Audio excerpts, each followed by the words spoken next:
Hello aspirants, how are you all? I hope you all are doing well. Welcome back to our YouTube channel and it's 4:30 a.m. in the morning. ఇంకా still moon and stars కనిపిస్తున్నాయి but capture చేయలేకపోతున్నాను. Try చేశాను but capture అవ్వట్లేదు. Just moon ఒక కనిపిస్తున్నాను అనమాట. ఒకసారి చూపిస్తాను మీకు.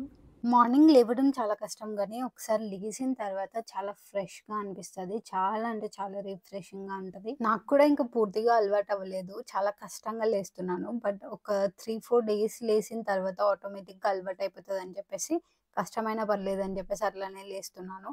సో ఇప్పుడు 4:45 అయింది. ఇంకా నేను లెమన్ వాటర్ దగ్గర పెట్టుకొని నా సెటప్ రెడీ చేసుకొని ఫస్ట్ అయితే డైరీ ఫిల్ చేసుకుంటున్నాను. అంటే టు డూ లిస్ట్ ఫిల్ చేసుకుంటున్నాను. సో ఫస్ట్ సొసైటీ తర్వాత పాలిటీ అండ్ 4 స్లాట్స్ లాగా చేసుకున్నాను అనమాట. పాలిటీ, హిస్టరీ అండ్ ఎకానమీ కూడా యాడ్ చేసుకున్నాను. టోటల్ 9 అవర్స్ అయితే ప్లాన్ చేసుకున్నాను. సో ఇంకా సొసైటీతో అయితే స్టార్ట్ చేద్దాం. బిఫోర్ దట్ లెమన్ వాటర్ అయితే కంప్లీట్ చేసుకుందాం. చాలా చాలా అంటే చాలా చెత్తగా ఉంటుంది టేస్ట్. బట్ ఒకసారి అలవాటు అయిపోతే ఇంకా ఏదైనా తినగా వేం తీయగుండు అంటారు కదా, అట్లా అయిపోతుంది అనమాట. సో అందుకని చెప్పి ఇంకా తాగేసి ఫస్ట్ లాట్ అయితే స్టార్ట్ చేసుకున్నాను. ఇది నా సొసైటీ నోట్స్. చాలా కష్టపడి నేను ప్రిపేర్ చేసుకుంటున్నాను దీన్ని. మీకు షేర్ చేశాను కూడా బుక్ దీనికి సంబంధించింది. లైక్ ఇంటర్‌కి సంబంధించిన సోషియాలజీ బుక్ ఉంటది ఒకటి. అది షేర్ చేశాను. ఇంగ్లీష్ మీడియంలో ఉంటది. అండ్ తెలుగు మీడియం అయితే నాకు దొరకలేదు. సో ఇంగ్లీష్ మీడియం షేర్ చేశాను అనుకుంటా నేను వాట్సాప్‌లో. ఒకసారి చెక్ చేయండి. ఒకవేళ దాంట్లో దొరకకపోతే గనక నాకు కామెంట్ చేయండి. నేను టెలిగ్రామ్ ఛానెల్‌లో అయితే లింక్ అనేది షేర్ చేస్తా. లేకపోతే పీడీఎఫే షేర్ చేస్తాను. ఎకానమీకి సంబంధించిన బుక్స్ అయితే అడుగుతున్నారు. సో నేను పీడీఎఫ్‌లో అయితే నేను షేర్ చేశానండి. ఎకానమీ నేను యూజ్ చేసిందయితే ఎన్‌సీఈఆర్‌టీస్ నుంచి ప్రిపేర్ చేసుకున్నాను. అంటే స్టాటిక్ డేటా ఒకటి ఎన్‌సీఈఆర్‌టీస్ నుంచి ప్రిపేర్ చేసుకొని, ఇప్పుడు ఏదైతే రీసెంట్ డేటా ఏదైతే ఉందో మొత్తం అవన్నీ ఏమో అవుట్‌లుక్ నుంచి అండ్ స్టాటిస్టికల్ అబ్స్ట్రాక్ట్ ఉంటాయి కదా, అది అండ్ ఫ్యామిలీ సర్వే ఇవన్నిటి నుంచి ప్రిపేర్ చేసుకోవాల్సి ఉంటది. ఎకానమీ అంటే ఒక బుక్ పెట్టగానే అదొక్కటి చదివితే సరిపోదు. ఎప్పటికప్పుడు అప్‌డేటెడ్ ఉంటూనే ఉండాలి. సో అందుకని చెప్పేసి ఇప్పుడైతే మీరు ఈ సర్వేస్ ఏవైతే నేను పీడీఎఫ్‌లో షేర్ చేసినానో అవి కంప్లీట్ చేయడానికి ట్రై చేయండి. స్టాటిక్ అయిపోయిన తర్వాత. అంటే మీకు స్టాటిక్ డేటా రాకుండా మొత్తం ఇదే చదువుతా అంటే అర్థం కాదు. ఫస్ట్ అదొస్తేనే ఇది అర్థమవుతది. సో అందుకని మిగిలిన చాప్టర్స్ అన్నీ కంప్లీట్ చేసుకోండి. నేను షేర్ చేసిన పీడీఎఫ్‌లు ఏవైతే ఉంటాయో లాస్ట్‌కి ఇవి కూడా కంప్లీట్ చేసుకోండి. సొసైటీకి సంబంధించిన నేను పెట్టిన పీడీఎఫ్‌లో అయితే ఓన్లీ ఫస్ట్ చాప్టర్ ఏదైతే ఉందో సిలబస్‌లో దానికి సంబంధించిన డీటెయిల్స్ మాత్రమే ఉన్నాయి. అంటే డెవలప్‌మెంట్‌కి అండ్ పాలిసీస్ ఇవన్నీ లేవన్నమాట. దానిలో ఓన్లీ ఫ్యామిలీ అంటే ఏంటి, కిన్‌షిప్ అంటే ఏంటి, దీనికి సంబంధించిన డేటా ఫస్ట్ చాప్టర్ ఏదైతే ఉందో దానికి సంబంధించిన డేటా మాత్రమే ఉంది. అది కూడా వెతుక్కొని రాయాల్సొస్తది. అంటే ట్రైబ్స్ ఏంటి, ట్రైబ్ మూవ్‌మెంట్స్ సంబంధించినయి చిన్న ఇన్ఫర్మేషన్ అయితే దాంట్లో దొరుకుతది మీకు. అంటే క్యాస్ట్‌కి సంబంధించింది, రిలిజియన్‌కి. సో అవి చూసుకొని అవి ప్రిపేర్ చేసుకోండి. మిగిలినయి నాకు దొరికిన తర్వాత మీకు షేర్ చేస్తాను. సో ఈ గ్యాప్‌లో బ్రేక్‌ఫాస్ట్ టైమ్ అయితే అయిపోయింది. నాకు ఫుల్‌గా ఆకలేసి బ్రేక్‌ఫాస్ట్ అయితే నేనే వెళ్లి తెచ్చుకున్నాను. మా విలేజ్‌లో అయితే దొరకదు. పక్క విలేజ్‌కెళ్ళి తెచ్చుకోవాలి. సో అక్కడికెళ్ళి తెచ్చుకున్నాను. ఇంకా నాకు polity Second చదవాలనిపియట్లేదు. slot. Second slot యాక్చువల్‌గా పాలిటీ ఉండే. నాకు చదవాలనిపియక ఇంకా హిస్టరీ అయితే స్టార్ట్ చేశాను. హిస్టరీ తర్వాత అయిపోయాక పాలిటీ చేద్దామని. సో ఇప్పుడు హిస్టరీ అయితే చదువుతున్నాను. హిస్టరీ వచ్చేసి నేను లూసెంట్ బుక్ యూజ్ చేసినాను. చెప్పాను కదా, నేనంత ఇండియన్ హిస్టరీకి ఎక్కువ ఇంపార్టెన్స్ ఇవ్వకుండా జస్ట్ ఓవరాల్‌గా వాట్ ఈస్ వాట్ అని నేర్చుకోవడానికి ఈ బుక్ అయితే యూజ్ చేస్తున్నాను. అంటే మీకంత డెప్త్‌గా ఉండదా? జస్ట్ పాయింట్ టు పాయింట్ ఉంటదా అంటే అట్లా గూడా గాదు. లూసెంట్ చూడడానికి చిన్న బుక్‌లాగా కనిపిస్తది కానీ చాలా అంటే చాలా ఇన్ఫర్మేషన్ ఉంటది. సో అందుకని జెప్పేసి నేను ఈ బుక్‌ని తీసుకున్నాను. అంటే మీ ఇష్టం, మీకు డెప్త్ నాలెడ్జ్ కావాలంటే స్టాటిక్ డేటా ఉన్న బుక్సే యూజ్ చేయండి. అంటే proper books, Telugu academy books, ఇంకా వేరే ప్రైవేట్ పబ్లిషర్స్ చాలామందున్నారు. చూసుకొని కొనుక్కోండి. నేనంటే మళ్ళీ ఎందుకు కొనడం, ఆల్రెడీ ఈ బుక్ ఉంది కదా, లూసెంట్ బానే ఉంటది కదా అని చెప్పేసి ఇది యూజ్ చేసినాను. ఎందుకంటే నా దగ్గరుంది కాబట్టి. మీరు కావాలనుకుంటే వేరే బుక్స్ యూజ్ చేయండి. మీ ఇష్టమున్నది కొనుక్కోండి. ఇది కొనుక్కోండి అని చెప్పట్లేను నేను. ఇది నా దగ్గరుంది కాబట్టి వాడుకుంటున్నాను వేస్ట్ చేయకుండా. సో, ఇంకా సెకండ్ స్లాట్ గూడా అయిపోయింది. ఇప్పుడు 4:00 అయింది. పాలిటీ అయితే స్టార్ట్ చేద్దాం. థర్డ్ స్లాట్ ఇది. ఎవరి క్లాసెస్ వింటున్నారు, ఎట్లా చదువుతున్నారు అని గూడా అడుగుతున్నారు. నేను ఎవ్వరి క్లాసెస్ వినట్లేనండి. ఇప్పుడైతే ప్రస్తుతానికి లక్ష్మీకాంత్ బుక్ ఏదైతే ఉందో దాంట్లో నుంచి నాకు ఎంత వరకు అర్థమవుతుందో అంత డేటాని నేను రాసి పెట్టుకుంటున్నాను. ఎవరైతే నోట్స్ ప్రిపేర్ చేస్తున్నారో వాళ్ళకి ఇచ్చే టిప్స్ ఇదే.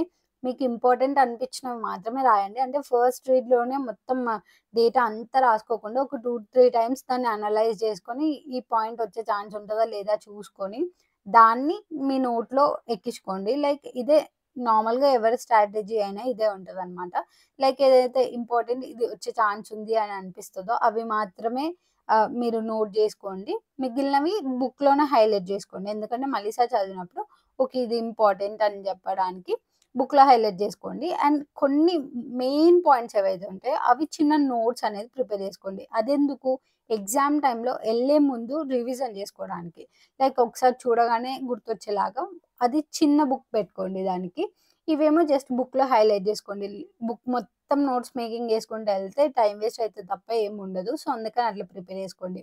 ఇది నా పాలిటిక్స్ సంబంధించిన నోట్స్‌లో అనమాట. ఫస్ట్ ఇండెక్స్ ప్రిపేర్ చేసినాను నేను. ఏ పేజ్‌లో దేనికి సంబంధించిన డేటా రాసానని జెప్పేసి.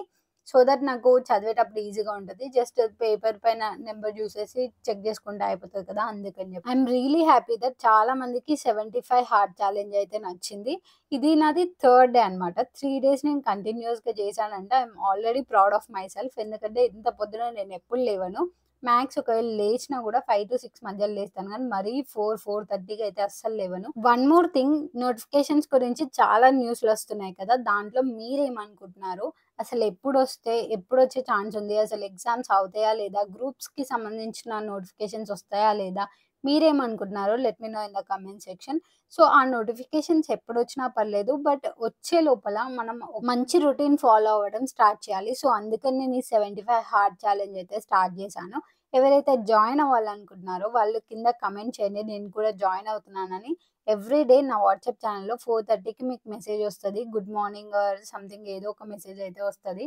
సో, దాంట్లో మీకు తెలుస్తదనమాట. నేను ఏ పర్టిక్యులర్ టైంకి లేచాను ఏంటి అని జెప్పేసి. ఈ మధ్య నేను పొద్దున్న లేస్తున్నానే అనుకుంటా. చాలా విచిత్రంగా ప్రవర్తిస్తుంది వెదర్ గూడా. మార్నింగ్ ఏమో ఎండ దంచుతుంది. మధ్యలో వర్షం ఏంటో అర్థం గాలేదు. సో, మార్నింగ్ ఎప్పుడో బ్రేక్‌ఫాస్ట్ చేశాను నేను. ఆల్రెడీ ఈవినింగ్ అయిపోయింది. ఫుల్‌గా ఆకలేస్తుందని జెప్పేసి చాయ్ అండ్ బిస్కెట్స్ అయితే తింటున్నాను. ఇప్పుడు మనం ఫుడ్ కుక్ చేసుకొని తిన్నా గూడా వేస్ట్ అయిపోతది. మళ్ళీ నైట్ ఎవరు తినకపోతే అలానే ఉండిపోతది. సో, అందుకని జెప్పేసి నేను కుక్ చేయలేదు. ఎప్పుడైతే నైట్ మనం డిన్నర్ ప్రిపేర్ చేసుకుంటామో అప్పుడు డైరెక్ట్‌గా డిన్నర్ చేస్తే అయిపోతదని జెప్పేసి ఇలా బిస్కెట్స్‌తో సరిపెట్టుకున్నా అనమాట. ఎవరైతే నోట్స్ ఎలా ప్రిపేర్ చేసుకోవాలా అని నన్నడిగారో వాళ్ళకొక చిన్న ఎగ్జాంపుల్ చెప్తాను చూడండి. ఇక్కడ నేను సింపుల్ మెజారిటీ అంటే జనరల్‌గా మెజారిటీ టాపిక్ అంటే మనకొస్తది గదా! ఈ మెజారిటీని ఏమంటారని జెప్పేసి ఆప్షన్‌లో స్టేట్‌మెంట్ వైస్‌గా వచ్చే ఛాన్స్ ఉంటది. సో, ఇక్కడ నేనేం జేస్తున్నాను మెజారిటీకి సింపుల్ మెజారిటీ ఉంది. సింపుల్ మెజారిటీ ఎక్కడెక్కడ యూజ్ జేస్తారు అవన్నీ నేను చుట్టూ రాసి పెట్టుకున్నాననమాట. అలాగే స్పెషల్ మెజారిటీ ఉంటది కదా! దానికి సంబంధించిన డేటా గూడా అలా రాసి పెట్టుకుంటా అనమాట. ఏదైతే ఇంపార్టెంట్ క్వెషన్స్ మీరు క్వెషన్ పేపర్‌లో జూస్తారో అవిటిని దాంట్లో రాసి పెట్టుకోండి. దానికి సంబంధించిన డేటా ప్రిపేర్ చేసుకొని, ఒక నోట్స్ అనేది ప్రిపేర్ చేసుకోండి. నాకెందుకో ఈరోజు ఫుడ్‌ని చూస్తే అస్సలు తినాలనిపించట్లేదు. సో, అందుకని డిన్నర్ కూడా చేయలేదు. ఓన్లీ ఒక వాటర్ మెలన్ తినేసి ఒక 1 అవర్ అయితే వాక్ చేశాను. వాకింగ్ ఎందుకంటే నాకు ఇంతసేపు కూర్చుంటాం గదా! కొంచెం హెల్త్ పాడవద్దని చెప్పేసి వాకింగ్ ఏదో ఒక చిన్న ఎక్సర్‌సైజ్ అయితే అట్‌లీస్ట్ 30 మినిట్స్ అన్నా నేను చేస్తాను. సో, అది అయిపోయిన తర్వాత ఇప్పుడు లాస్ట్ స్లాట్ ఉంది మనకి. ఎకానమీ కంప్లీట్ చేసుకోవాలి. 1 అవరే పెట్టుకున్నాను. ఎందుకంటే ఇన్ని రోజులు చదివి చదివి ఉన్నాను కదా! ఎకానమీని చూస్తే ఇంట్రెస్ట్ రావట్లేదనమాట. సో, అందుకని లాస్ట్ స్లాట్ ఏదో ఒక జస్ట్ 1, 1 ½ అవర్ మొత్తానికి వదిలేయకుండా అటో ఇటో కొంచెం అట్‌లీస్ట్ ఒక పేజ్ అన్నా కంప్లీట్ అయిపోతది కదా! అని చెప్పేసి అది స్టార్ట్ చేశాను. ఇంక పబ్లిక్ ఫైనాన్స్ అప్పుడెప్పుడో స్టార్ట్ చేశాననమాట. ఇప్పటికి అయిపోయింది నాది. ఎందుకంటే అంత ఇంట్రెస్ట్ రావట్లేదు నాకు ఎకానమీ పైన. కొన్ని రోజులు పక్కన పెడితే బావుండనిపిస్తుంది. బట్ పక్కన పెట్టడం మంచిది కాదు కాబట్టి జస్ట్ ఒక 1 అవర్ టైమ్ అయితే ఇస్తున్నాను దీనికి. ఇప్పుడు అగ్రికల్చర్‌కి సంబంధించిన డేటా అనేది ప్రిపేర్ చేసుకుంటున్నాను. రేపెందుకో నాకు మొత్తం ఇండియన్ హిస్టరీ చదవాలనిపిస్తుంది. So, maybe max to max రేపు ఎలాగో వీడియో చేయను కాబట్టి ఇండియన్ హిస్టరీ ఒక్కటి చదువుకుంటాను మార్నింగ్ నుంచి ఈవినింగ్ వరకు. ఎప్పుడైతే నాకేది చదవాలనిపియదో ఆ రోజు మాత్రం ఇలాంటి హిస్టరీ టైప్ టాపిక్స్‌ని ఆ రోజంతా చదువుతా అనమాట. సో దట్ కన్సిస్టెన్సీ మిస్ అవ్వద్దని చెప్పేసి ఆల్రెడీ 9:17 అవుతుంది. సో, ఈ రోజుకైతే ఎకానమీ స్లాట్ అయితే కంప్లీట్ అయిపోయింది. మొత్తం 9 అవర్స్ అయితే అన్నీ కంప్లీట్ అయిపోయాయి. సో, చెక్ లిస్ట్‌లో చెక్ పెట్టేసుకుందాం. ఆ సాటిస్ఫాక్షన్ వేరు. మీకు ఎన్ని సార్లయినా చెప్తా నేను. ఎందుకంటే కూర్చొని ఇవన్నీ కంప్లీట్ అయిపోయిందంటే ఇంకా దానికంటే ఎక్కువ ఏముంటది చెప్పండి. So, that's it for the day. ఒకవేళ మీకు ఈ వీడియో గనుక నచ్చితే మీరు మోటివేట్ అయితే గనుక don't forget to like, share, subscribe. Thank you. By by.